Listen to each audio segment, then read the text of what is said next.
Tyndale sir, I do a little bit of writing, and I'm pretty overwhelmed by the listing of it. And for today, I decided to read my speech because I don't want to waffle, get lost, and with all you young ones there, get you on the edge saying how long is he going to talk.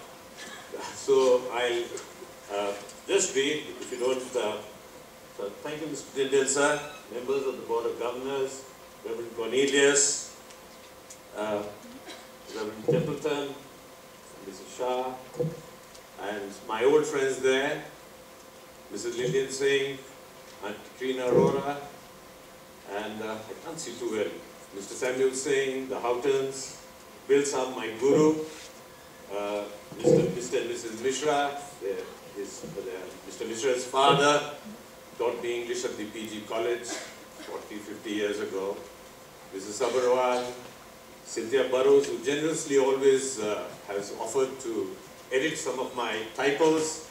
Thank you so much. A warm welcome to guests that I couldn't recognize because I wasn't wearing my chashmas. And all of you wearing the green and gold, from the front rows to the last. To those with stars in your eyes and dreams in your minds, it is to you that I will be speaking today. Down through the ages, a traditional form has evolved for this type of speech, which is, some old fogey, his best years behind him, who over the course of his life has made a series of dreadful mistakes, that's me, gives heartfelt advice to a group of shining, young, energetic young people with their best years ahead of them, that's you, and I intend to respect that tradition. On this special day, we celebrate the memory of our founders, men and women like Mr. and Mrs. Foy, Mr. Powell, and Mr. Condon, who in 1887 planned to start a school, unlike any other in the hills. From modest beginnings in Rockville, Mrs. West struggled with only the bedrock of faith. The Lord shall provide, she'd say, to bring up children as good, honest, and worthy citizens. She did not take a salary till the school was up and running. Believe me, while there's nothing wrong in being clever, and to be clever is not so bad, it's all right. Of course, you can learn about being street smart from the streets, but this school is not about the street. It is about building character. It has always been. It is the cornerstone of the education I got here. More than 50 years ago, 57 to be exact, I walked down the Rubblestone path. There was a Kacha road there, huh? There was no road actually. 57 years to be exact, I walked down the Rubblestone path from Weinberg and Mr. Reverend Biggs, in his faded linen suit, because he'd come out from Madhya Pradesh, looked over his spectacles at my father and asked, "What do you want?" That was it. That was all. I was admitted to class 5. It was much, much, much later, sir, that I learnt of his valiant steering of the schools through the tumultuous times of partition. It's taken me a very long time realizing what men like him actually did. I'm told that he even chaperoned some of the children over the border to Pakistan in those tumultuous times. To me, this is a day also about saying thank you to my old teachers, some who've gone on to the beyond, Mr. O.B. Craven, Mr. T.A. Job, Mr. Cambo, Mr. William Gear, and many others who touched our lives. Thank you for making us what we have become today. Those early morning assemblies in Hooper Hall still echo in my mind. It was there that I learned to reconcile the faith I was born to with the Beatitudes as set out in the Gospels of Matthew and Luke, the Sermon on the Mount with the Sermon on the Plains. They shall continue to echo forever the highest ideals of the teaching of Christ: mercy, spirituality, compassion, love and humility. And don't believe everything that Mr. Tyndale said, sir. Fame is a deceiving elf. Here today, gone tomorrow. शौहरत के समुद्र में साहिल नहीं होते. हमने देखे हैं तारे टूट टूट के गिरते हुए. In the ocean of fame, there are no shores, for we have seen the stars come crashing down one by one. Famous yesterday, gone tomorrow. 350 new MPs in Parliament this time. Yes, do not let the bacilli of greed gnaw away at the goodness in you. In Lando, where I live, the hillside is flush with celebrities. You name them, you have them. Authors, film stars, directors, everything. One of them, a public face, you've all seen him on television, going for his regular jog around the Chakkar Bilsab. A paunchy tourist yelled at him, "Hey, hey, I've seen you before."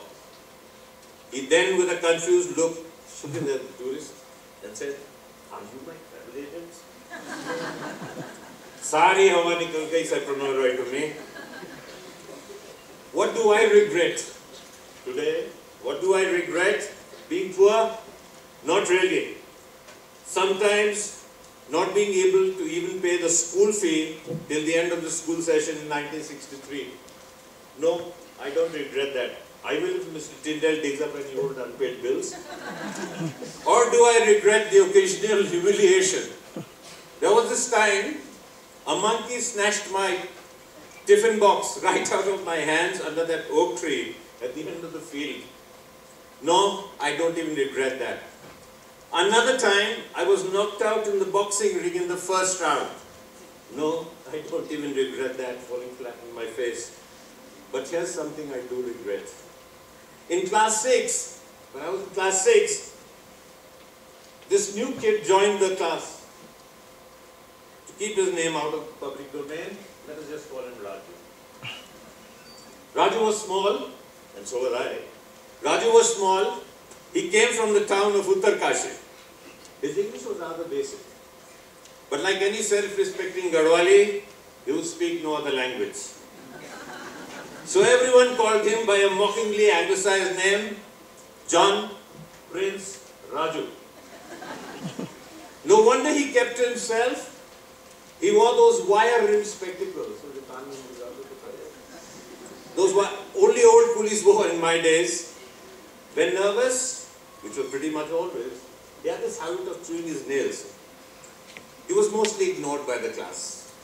Occasionally teased, "How do your nails taste today?" One could see the hurt in his eyes. I still remember the way he'd look after such an insult. Eyes cast down. He was trying as much as possible to disappear into the earth. There he would go, nibbling his nails. One day he was there, next day he wasn't. End of story. Now why do I regret that? Why 57 years later am I thinking about it? Relative to most of the kids, I was actually pretty nice to him. I never said an unkind word to him. In fact, sometimes even mildly, I defended him. But it still bothers me. So here's something I know to be true, and I don't know what to do with it. What I regret most in my life are failures of kindness. Those moments when another human being was there in front of me, suffering, and I responded sensibly, reservedly, mildly. Everyone you meet every day is fighting a battle you know nothing about. Be kind, always. Try to be kinder. Kind, kinder, kindest. Those are the operative words. How might we do this? How might we become more loving, more open, and less selfish? Well, yes, good question. Give of yourself. That is what I learned in this school. Give of yourself. It's as simple as that. Two sadhus were crossing a river. They were about to cross when they saw a woman wanting to cross the stream too. but she was wearing a beautiful dress. And the sadhu looked at each other and said, what a pity we can't help. We're not allowed to touch that woman. But one of the sadhus stepped forward, lifted the woman across his shoulder and waded across the stream. Her dress did not get wet. She continued on her journey. The other sadhu crossed the river too. He was livid. How dare you touch a woman? That was a terrible thing to do. And all through the journey to the ashram, the sadhu kept on nagging the other sadhu. But the other was just calm and relaxed. Late that night, at 4 o'clock in the morning, when the sadhu was fast asleep, the angry sadhu knocked on his door. The man turned over, yawned and said, what's the matter? The other sadhu said, you touched the woman, you evil man. Woman? What woman? Oh yes, that woman. So he said to him, that woman? I just carried her across the stream. You brought her all the way up to the ashram. Let it go. Let things, simply let it go. I'm not saying it doesn't matter what has happened in the past. What matters is what you do now. Be happy now and let it go. Life is too short. Grudges are a waste of time and happiness. Laugh when you can. And let go what you cannot change. I can safely tell you that as we get older, we come to see how useless it is to be selfish. How illogical, really. We come to love other people. We get kicked in real life, and people come to our defense and help us. And we learn that we're not separate and don't want to be. Most people as they age become less selfish and more loving. And that is actually okay. If we are going to be kinder, that process has to include taking ourselves seriously as doers, as accomplishers, as dreamers. Do all the things, kids, the ambitious things. Travel, get rich, get famous, innovate, become computer programmers, create phone apps, lead, make and lose fortunes. But as you do, to the extent that you can, err on the side of kindness. When writing your story, don't let anyone else hold your pen. I wish you happiness, all the luck in the world. I am grateful that today you give me this chance to say, thank you, Weinberg Allen. Thank you for letting this prodigal son come home. Thank you for having me here this special day. Thank you for making me who I am today. I can think of no greater honor than to be exalted as a guest in one's own alma mater. Thank you, sir. Thank you.